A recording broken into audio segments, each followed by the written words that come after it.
গত বছর পেঁয়াজের বাজার দর ভালো থাকায় চলতি মৌসুমে পেঁয়াজ চাষে আগ্রহ বেড়েছে কুষ্টিয়ার কৃষকদের। তবে মৌসুমের শুরুতেই সার সংকট আর সিন্ডিকেটের কারণে বেশি দামে সার কিনতে বাধ্য হচ্ছেন চাষিরা। এতে চরম বিপাকে পেঁয়াজ চাষিরা। তবে সারের কোনো সংকট নেই বলে দাবি কৃষি সম্প্রসারণ অধিদপ্তরের কর্মকর্তাদের। মাহতাবুদ্দিন লালনের তথ্য, চিত্রা ডেস্ক রিপোর্ট। মাঠে মাঠে চলছে পেঁয়াজের চারা রোপণের ধুম। গত মৌসুমে পেঁয়াজের বাজার দর ভালো থাকায় চলতি বছরও এই ফসল চাষে ঝুঁকেছেন কুষ্টিয়ার কৃষক। তবে তাদের অভিযোগ, ডিলারদের সিন্ডিকেটের কারণে নন ইউরিয়া, টিএসপি, ডিএপি ও এমওপি সার চাহিদা মতো পাওয়া যাচ্ছে না।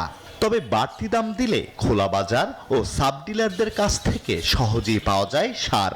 এখন পেঁয়াজের চাষে অন্যান্য চাষের থেকে পেঁয়াজের চাষে সবসময় সার বেশি লাগে, কিন্তু আমরা ডিলারের কাছে গেলে পারে 10 কেজির বেশি কোনো সারই পাচ্ছি না। ফসফেট পাওয়া যায়, তার পটাশ পাওয়া যায় না, পটাশ পাওয়া যায় না। লাস্টে কি করব, আমরা বাইরের ডিলারের কাছেই বেশি টাকায় কিনে নিয়ে আসি। এক বস্তা ফসফেট কিনতে হলে এখন 2900 টাকা নিচ্ছে। চাষিরা বলছেন, বাড়তি দামে সার কেনায় উৎপাদন খরচ বেড়েছে 20 থেকে 30%। 5 বস্তা সারের দরকার, সে জায়গা দেয় 5 জন মিলে 1 বস্তা। সারের দাম ঊর্ধ্বগতি, লাইনি দ্বারা সার নিতে হয়।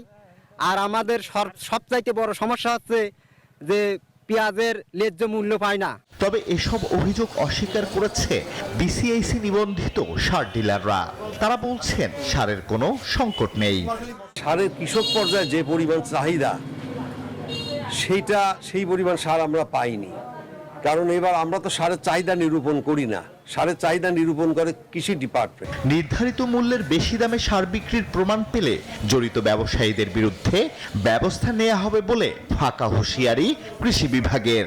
বর্তমানে আমাদের সারে কোনো সংকট নেই এবং সরকারি নিয়ম মেনে এবং ডোজ ভিত্তিক সার প্রদান করা হলে সারের কোনো সংকট নেই এবং সেভাবেই সার প্রয়োগ করার জন্য পরামর্শ দেওয়া হচ্ছে।